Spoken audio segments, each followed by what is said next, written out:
ಬಿಕ್ಲು ಕೇಸ್ನಲ್ಲಿ ಸುಪಾರಿ ಕಿಲ್ಲರ್ಸ್ ಜೊತೆ ಡೀಲ್. ವಿಚಾರಣೆ ವೇಳೆ ತಲೆಕೆಳಗಾಯಿತು ಆರೋಪಿಗಳ ಪ್ಲಾನ್. ಖಾಕಿ ಕೆಡ್ಡಾಕ್ಕೆ ಬಿದ್ದ ನಟೋರಿಯಸ್ ಗ್ಯಾಂಗ್.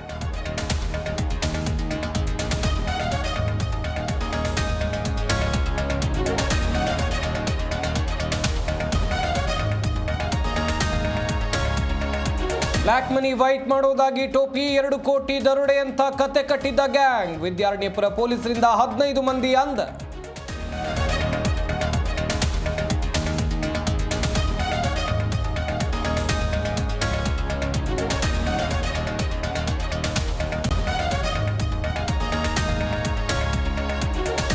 ಬೀದಿ ಬದಿ ವ್ಯಾಪಾರಿಗಳಿಗೆ ತೀರದ ಸಂಕಷ್ಟ. ಜುಲೈ 25ರಂದು ಬೃಹತ್ ಪ್ರತಿಭಟನೆಗೆ ವರ್ತಕರ ನಿರ್ಧಾರ. ನಾಳೆ ನಾಡಿದ್ದು ಕಪ್ಪು ಪಟ್ಟಿ ಧರಿಸಿ ಪ್ರತಿಭಟನೆ.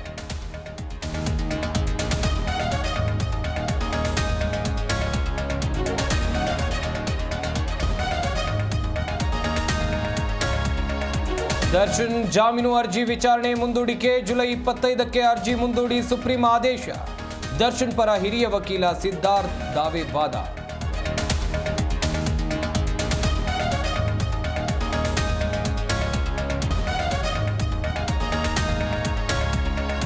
ನಮ್ಮ ಮೆಟ್ರೋ ಪ್ರಯಾಣಿಕರಿಗೆ good news. Yellow line metro ಸಂಚಾರ ಆರಂಭಕ್ಕೆ ಸಿದ್ಧತೆ. 16 ನಿಲ್ದಾಣಗಳಲ್ಲಿ ಸುರಕ್ಷತಾ ಪರೀಕ್ಷೆಗೆ ತಯಾರಿ.